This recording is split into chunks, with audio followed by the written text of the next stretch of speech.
हिमालय की बर्फीली चोटियों के बीच, जहां बादल पहाड़ों को चूमते थे और हवा में प्राचीन रहस्यों की सिसकारियां गूंजती थीं, एक शक्तिशाली और गौरवशाली साम्राज्य बसा था जिसे सूर्यवंश के नाम से जाना जाता था।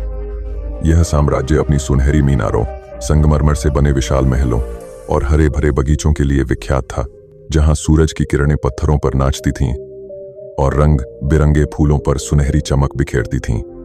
सूर्यवंश की सड़कें रेशम और मसालों के बाजारों से भरी थीं, जहां व्यापारी, कारीगर और आम लोग हंसी खुशी के साथ जीवन जीते थे। महलों की दीवारों पर प्राचीन सूर्यदेव की मूर्तियां थीं, जिनके माथे पर सोने के मुकुट चमकते थे, मानो वे सूर्य की शक्ति का प्रतीक हों। इस साम्राज्य का हर कोना समृद्धि और शांति का गवाह था, पर इसके बावजूद इसके निवासियों के दिलों में एक अनजाना भय भी था, कालवन का भय। कालवन सूर्यवंश की उत्तरी सीमा पर बसा एक प्राचीन जंगल, घना और रहस्यमयी था। इसके पेड़ इतने ऊंचे थे कि वे आकाश को छूते प्रतीत होते थे और उनकी घनी छांव में सूरज की किरणें भी मुश्किल से पहुंच पाती थीं। जंगल की हवा में ठंडी सिसकारियां गूंजती थीं, जैसे कोई प्रेत आत्मा फुसफुसा रही हो। कालवन में एक प्राचीन और शापित शक्ति निवास करती थी, जिसे राक्षस राज यमदूत नियंत्रित करता था। यमदूत का शरीर काले धुएं से बना था, उसकी आंखें रक्त लाल थीं और उसकी हंसी ऐसी थी मानो मृत्यु स्वयं हंस रही हो। कई पीढ़ियों से यमदूत ने कालवन को अपने अंधेरे जाल में जकड़ रखा था और अब उसने सूर्यवंश के जल स्रोतों, नदियों, कुओं और झरनों को जहर से भरना शुरू कर दिया था। लोग बीमार पड़ने लगे, उनकी त्वचा पीली पड़ गई, फसलें मुरझाने लगीं और बगीचों में फूलों की जगह कांटे उगने लगे। साम्राज्य में भय और निराशा का माहौल छा गया। सूर्यवंश के राजा सूर्यदेव एक शक्तिशाली और दयालु शासक थे, जिनके शासन में साम्राज्य ने कई युगों तक शांति और समृद्धि देखी थी। उनकी पत्नी रानी सौम्या अपनी बुद्धिमत्ता और करुणा के लिए जानी जाती थीं। दोनों ने अपने साम्राज्य को इस संकट से बचाने के लिए अपने सबसे बहादुर योद्धाओं को कालवन भेजा। इन योद्धाओं में कुछ ऐसे थे जिन्होंने राक्षसों को परास्त किया था और कुछ जिन्होंने युद्ध के मैदानों में असंख्य विजय प्राप्त की थी। लेकिन एक के बाद एक सभी योद्धा जंगल के अंधेरे में गायब हो गए।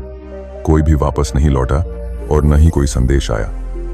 राज दरबार में चिंता की लहर दौड़ गई। सलाहकारों ने प्राचीन ग्रंथों को खंगाला, पुजारियों ने मंदिरों में यज्ञ किए, लेकिन कोई समाधान नहीं मिला। इसी साम्राज्य में एक राजकुमारी रहती थी, जिसका नाम था चंद्रिका। उसकी सुंदरता चांद की शीतल रोशनी की तरह थी, जो देखने वालों को मंत्रमुग्ध कर देती थी। उसकी आंखें गहरी और रहस्यमयी थीं, जैसे दो तारे रात के आकाश में चमक रहे हों। लेकिन उसका हृदय सूरज की तरह तेजस्वी और दृढ़ था।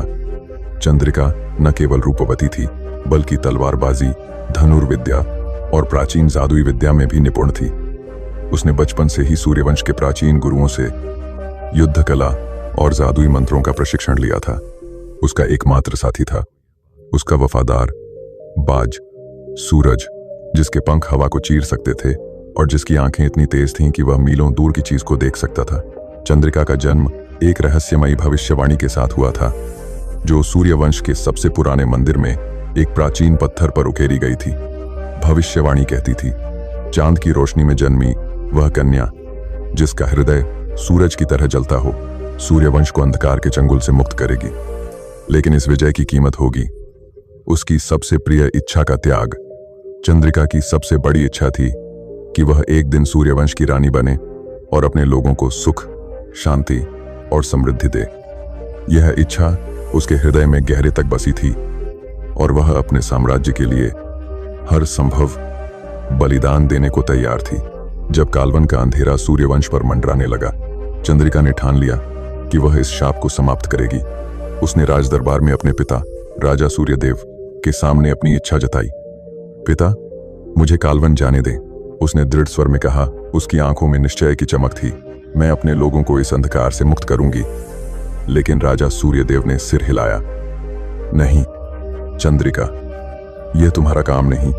कालवन का अंधेरा बहुत खतरनाक है।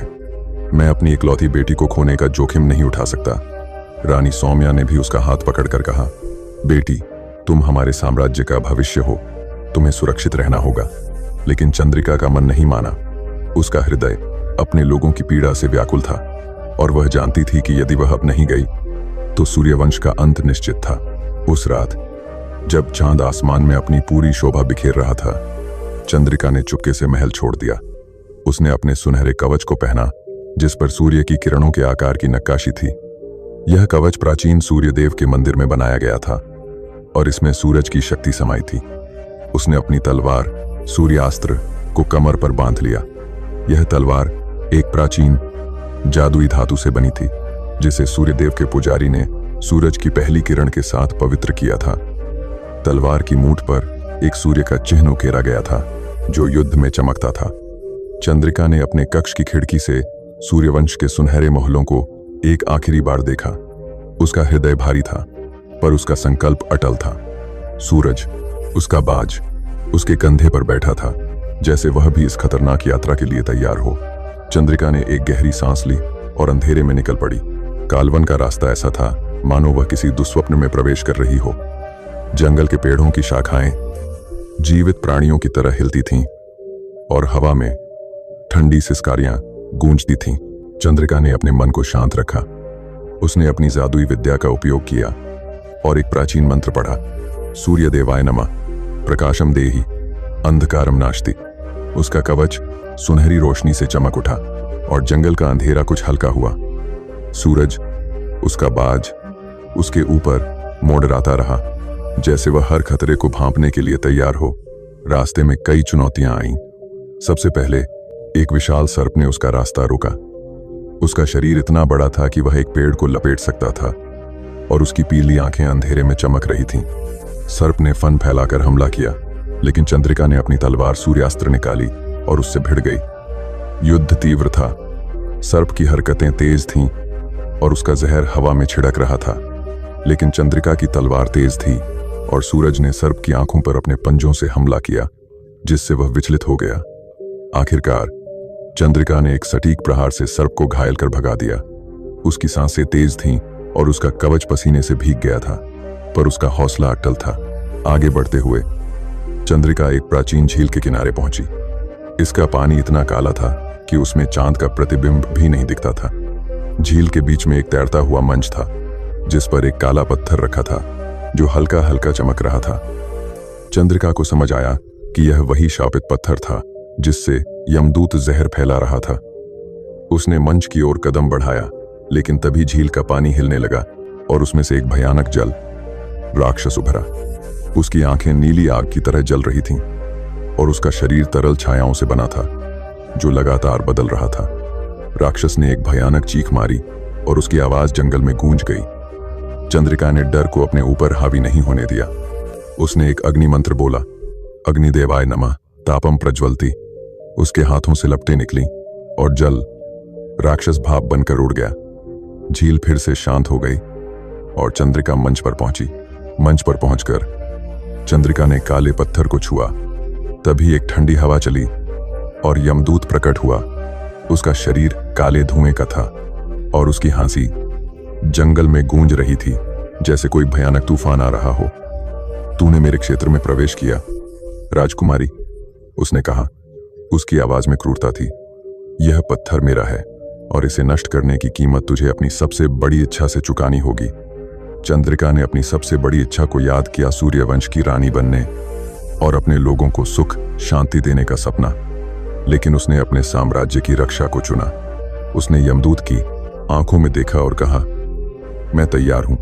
यमदूत ने उसे 3 पहेलियां दी। पहली थी, वह क्या है जो सबके पास है पर कोई उसे देख नहीं सकता। चंद्रिका ने गहरी सांस ली और जवाब दिया, सपना। यमदूत की आंखें सिकुड़ी पर वह रुका नहीं। दूसरी पहेली थी, वह क्या है जो जल में डूबता नहीं पर हवा में उड़ता नहीं। चंद्रिका ने तुरंत कहा, प्रतिबिंब। यमदूत का क्रोध बढ़ने लगा। तीसरी पहेली थी, वह क्या है जो जीवित है पर सांस नहीं लेता। चंद्रिका ने जवाब दिया, आग। यमदूत क्रोध से चीख उठा क्योंकि चंद्रिका ने उसकी सभी पहेलियां सही हल कर दी थीं। लेकिन यमदूत इतनी आसानी से हार मानने वाला नहीं था। उसने अपने काले धुएं के शरीर को एक विशाल राक्षस के रूप में बदल लिया जिसके पंजे तलवारों की तरह तेज थे। चंद्रिका ने अपनी तलवार सूर्यास्त्र उठाई और युद्ध शुरू हो गया। यमदूत का हर प्रहार भयानक था। और उसकी शक्ति जंगल को हिलाने लगी।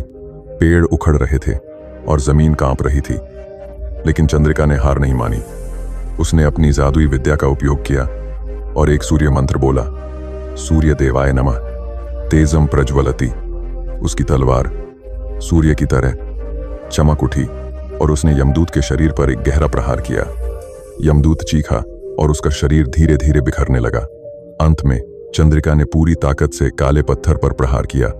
पत्थर टूट गया और एक तेज सफेद रोशनी फैल गई, जिसने यमदूत को हमेशा के लिए नष्ट कर दिया। जंगल में जीवन लौट आया। मुरझाए पेड़ हरे हो गए, फूल खिलने लगे और जल स्रोत फिर से शुद्ध हो गए। लेकिन इस जीत की कीमत भारी थी। पत्थर के टूटने के साथ चंद्रिका की जादुई शक्ति और रानी बनने का अधिकार हमेशा के लिए छिन गया। उसका कवच अब साधारण धातु का हो गया था और उसकी तलवार की चमक फीकी पड़ गई। सूरज, उसका बाज, उसके कंधे पर बैठा और उसकी ओर देखा, जैसे वह उसकी हिम्मत की सराहना कर रहा हो। चंद्रिका थकी हुई लेकिन अडिग सूर्यवंश लौटी। जब वह महल के द्वार पर पहुंची तो लोगों ने उसे देखकर जय जयकार शुरू कर दी। बच्चे, बूढ़े और जवान सभी ने उसे नायिका की तरह स्वागत किया। राजा सूर्यदेव और रानी सौम्या ने उसे गले लगाया। तू मेरी बेटी है और तेरा त्याग हमें गर्व देता है, राजा ने कहा। उनकी आंखों में आंसू थे। चंद्रिका ने मुस्कुराकर जवाब दिया, पिता, अगर मेरा त्याग मेरे लोगों को सुख देता है तो यह मेरी सबसे बड़ी जीत है। सूर्यवंश में शांति और समृद्धि लौट आई। कालवन, जो कभी अंधकार का घर था, अब फूलों, पक्षियों और जीवन से भरा था। चंद्रिका की कहानी गीतों और कथाओं में गाई जाने लगी। बच्चे उसकी वीरता की नकल करते और कवि उसके बलिदान को अमर करते। वह राजकुमारी जिसने अपने साम्राज्य को बचाने के लिए अपनी सबसे बड़ी इच्छा का त्याग किया, पीढ़ियों तक लोगों के दिलों में बसी रही। और हर रात जब चांद सूर्यवंश पर चमकता, लोग चंद्रिका की कहानी को याद करते, जो एक साधारण राजकुमारी से एक किंवदंती बन गई थी। उसकी कहानी सूर्यवंश के हर पत्थर, हर पेड़ और हर दिल में गूंजती रही और यह सिखाती रही कि सच्ची वीरता न केवल युद्ध में बल्कि बलिदान में भी होती है।